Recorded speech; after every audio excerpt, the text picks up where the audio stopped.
Bonjour, bonjour à tous. Jamais encore dans son histoire, l'homme n'avait occulté la mort comme il le fait depuis ces dernières décennies. Et cette manière qu'il a désormais de se situer dans le monde modifie bien sûr également la manière qu'il a de se situer dans la vie.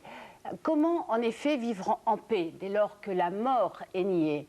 Comment donner du sens à ce que nous sommes alors que nous fuyons en permanence? Que transmettons-nous à nos enfants de cette réalité et donc de la réalité? Marie de Henzel fut l'une des premières à dire l'importance d'accompagner l'autre au cours de ce passage, un accompagnement qui est aussi l'un des plus beaux actes d'amour que deux êtres puissent s'offrir. Marie de Henzel, bonjour. Bonjour. Alors beaucoup vous connaissent depuis la parution en 1995 du livre qui avait été préfacé par François Mitterrand. La mort intime, livre qui a commencé à parler quand même de choses dont on ne parlait jamais jusqu'alors, à savoir les soins palliatifs et l'accompagnement des mourants. Alors, avant de voir comment il est possible de développer tout ça, on va faire le constat un peu de ce qui se passe à l'hôpital. Vous en parlez très longuement et de façon très détaillée dans un livre qui s'appelle Le souci de l'autre. Et en lisant ce livre, on est quand même un peu horrifié vu de l'extérieur de ce qui se passe à l'hôpital. Alors, c'est vrai que j'ai fait une enquête sur ce que j'entendais partout, c'est-à-dire l'hôpital se déshumanise. Donc, j'ai fait une enquête auprès des malades, auprès des familles, auprès des soignants. J'ai essayé de comprendre pourquoi on en était arrivé là. Et ce n'est pas seulement un constat, je dirais, dépressif d'une situation qui est réelle, qui est qu'il y a moins d'humanité maintenant dans le système de santé. Mais c'est aussi un livre dans lequel j'ai été à la rencontre de ceux qui font quelque chose, de ceux que j'appelle des résistants, qui essayent de maintenir allumées justement les valeurs du soin et qui essayent de maintenir l'humanité là où au fond se trouvent les plus vulnérables. Alors on voit combien quand même c'est difficile pour toutes ces personnes qui résistent à cette usine de soins dont vous parlez justement dans le livre. Et vous dites que souvent pour les soignants, le fait de passer de l'autre côté de la barrière en fait va leur permettre de prendre conscience de ce qui se passe réellement. Oui, alors j'ai été très frappée par le témoignage de médecins ou d'infirmières qui avaient été eux-mêmes malades ou qui avaient eu un accident, ou même j'ai donné l'exemple de Jean de Carvazoué qui avait été directeur des hôpitaux et qui s'est trouvé aussi à la faveur d'un accident, je dirais, de l'autre côté de la barrière. Et là, tous finalement prennent conscience à la fois du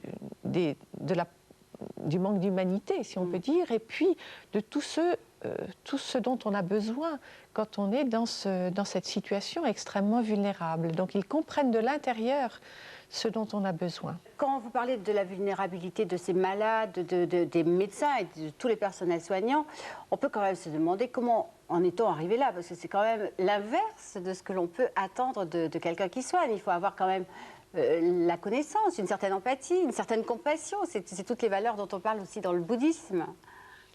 Alors, c'est vrai qu'il y a à la fois un défaut de formation. Les médecins, dans leur formation initiale, reçoivent une formation scientifique, très pointue, très aiguë, mais pas de formation à la rencontre humaine avec quelqu'un qui va être gravement malade et qui va mourir un jour aussi. Donc tout cet aspect relationnel de communication avec celui qui souffre est complètement absent de la formation. Donc moi j'ai demandé d'ailleurs dans mon rapport à ce qu'on revoie totalement la question de la formation des médecins. Ce sont quand même des humanistes d'abord. Et actuellement, on a l'impression qu'on ne forme que des scientifiques. Oui, c'est ça. Alors il y a également les soignants, c'est la même chose finalement. Les soignants sont dans un paradoxe, ils ont choisi finalement cette profession pour prendre soin de l'autre et puis ils travaillent dans des conditions où c'est pratiquement impossible. On attend d'eux des tâches techniques, des tâches justement administratives très lourdes et c'est le temps passé, les 5 minutes que l'on passe au lit d'un malade, simplement à lui prendre la main, à le regarder et à l'écouter, ce qui sur le plan psychologique pour le malade est extrêmement important, eh bien, ne figure nulle part d'ailleurs dans l'évaluation des soins. Vous savez, il y a des grilles maintenant, je veux dire, tout est coté. Eh bien, comment peut-on mesurer l'humain? Donc il y a là quelque chose à revoir.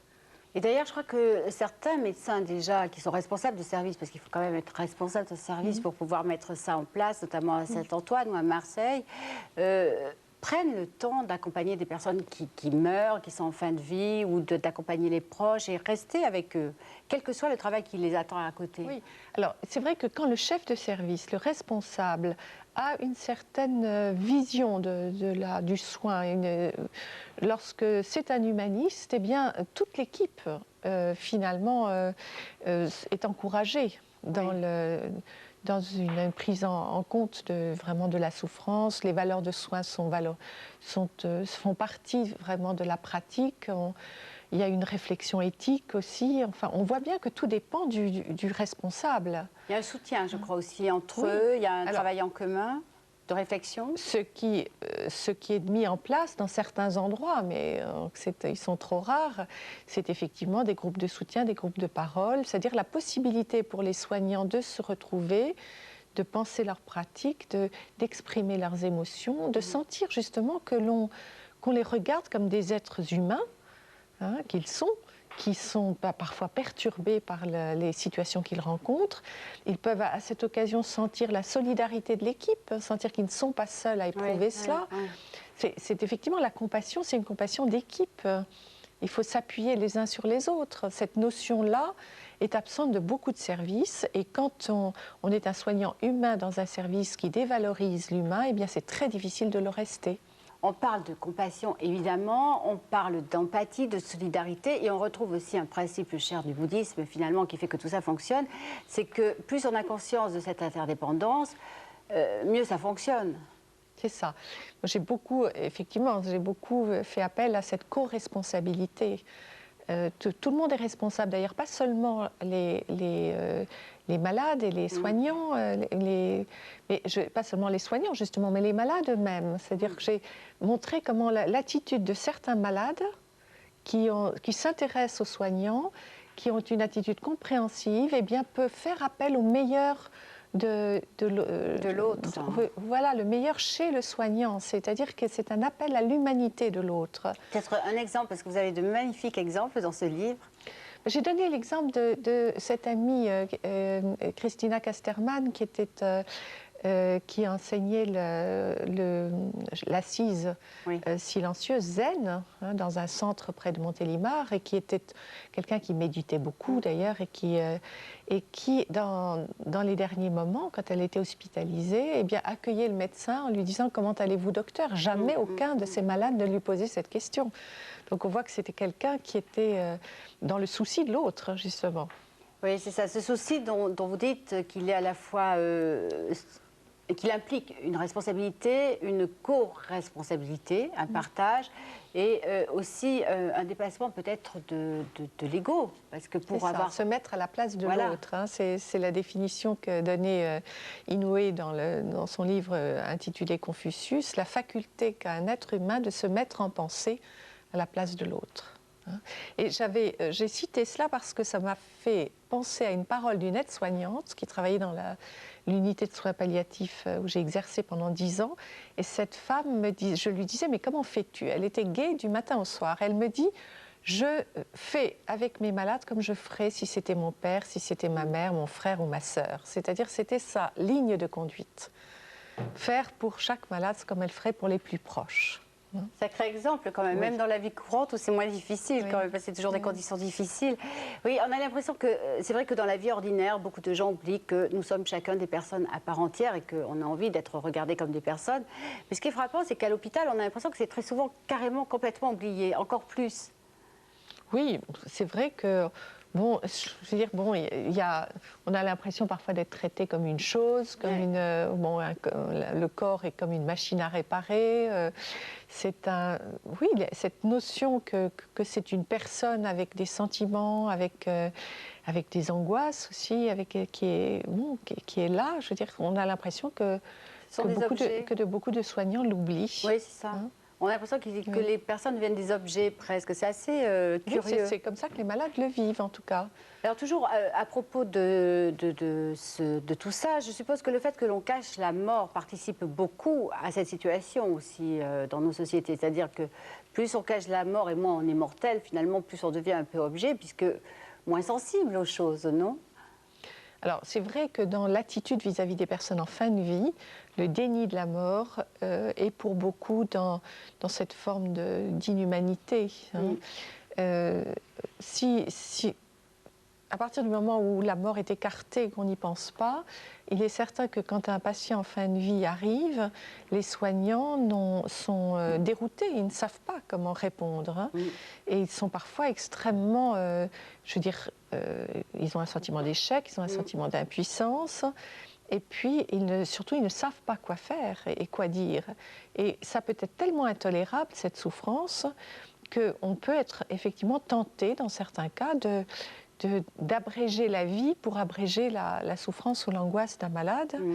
Et dans ce sens, d'une certaine façon, on abrège sa propre souffrance. Bien sûr, bien sûr. Enfin, on croit l'abréger parce qu'en fait, on le paye cher. Bien sûr. Hein, c'est sûr que les soignants qui fonctionnent comme ça souvent dans un absentéisme très grand, ils ont énormément de stress, de burn-out, comme on dit. Bon, je veux dire, tout le monde souffre dans cette histoire. Hein. Oui. Donc, on espère en tout cas que vous serez entendu par rapport à ces textes. Avant de conclure, quand même, on peut peut-être rappeler ce qui vous semble le plus essentiel pour les mourants. Quand quelqu'un va mourir, qu'est-ce qui vous paraît essentiel de faire ou de respecter pour lui? Écoutez, moi je crois que les personnes qui vont mourir savent ce dont elles ont besoin. Je crois qu'il faut les écouter, qu'il faut être présent aussi. Je crois qu'il y a l'écoute, la présence, le respect des besoins de la personne, l'échange aussi, parce qu'on sait que tout ce qui se dit avant la mort apaise à la fois celui qui part et puis celui qui reste. Beaucoup de deuil difficile à porter s'enracinent dans des accompagnements qui n'ont pas pu se faire, des choses qui n'ont pas pu se dire. Je crois que cet apaisement de la fin qui passe par la parole, qui passe aussi par les gestes, bien sûr, par les regards, mais ces échanges sont extrêmement importants. Marie, qu'est-ce que ça a changé pour vous, tout cet accompagnement au cours de ces années ? Écoutez, je pense que d'abord, ça m'a appris à méditer sur la vie et la mort, à me poser les questions importantes. C'est vrai que de côtoyer au quotidien des personnes qui vont mourir, on se pose des questions sur la valeur de la vie, sur ce qui est important pour soi. Donc ça, c'est un enseignement pour la vie, en fait. Et puis aussi, je crois que certaines personnes m'ont montré aussi que l'on pouvait quitter cette vie d'une manière digne, d'une manière en laissant aux autres quelque chose qui les aide à vivre. Enfin, j'ai en mémoire une façon de partir qui, j'espère, m'aidera le jour où je serai moi-même devant ma propre mort. En partageant encore ? Oui, en partageant, je dirais en laissant à ceux qu'on laisse derrière soi à la fois quelque chose qui relève de son expérience de vie, sa sagesse de vie, si on peut dire, et puis en même temps des paroles qui les aident aussi à avancer, à survivre, à continuer. En fait, c'est offrir quelque chose jusqu'au bout, Voilà. Jusqu'au dernier souffle. C'est ça. Merci Marie. Quelques livres alors avant de vous quitter. On commence bien sûr par ceux de notre invitée Marie de Hensel. Le souci de l'autre, nous ne nous sommes pas dit au revoir et La mort intime sont publiés par les éditions Robert Laffont. Le cadeau d'Anna de Maria Outzen est un livre qui a été traduit par Marie de Hensel et publié aux Presses de la Renaissance. Raconte-moi la mort de Claire d'Hensel est édité au Rocher. Et on termine par ce livre de Kalu Rinpoché sur le sens de la vie qui est publié par les éditions Marpa. C'est la fin de cette émission. On se retrouve dimanche prochain. D'ici là, n'oubliez pas, soyez heureux, faites-en profiter les autres et vous verrez, c'est que du bonheur. À dimanche.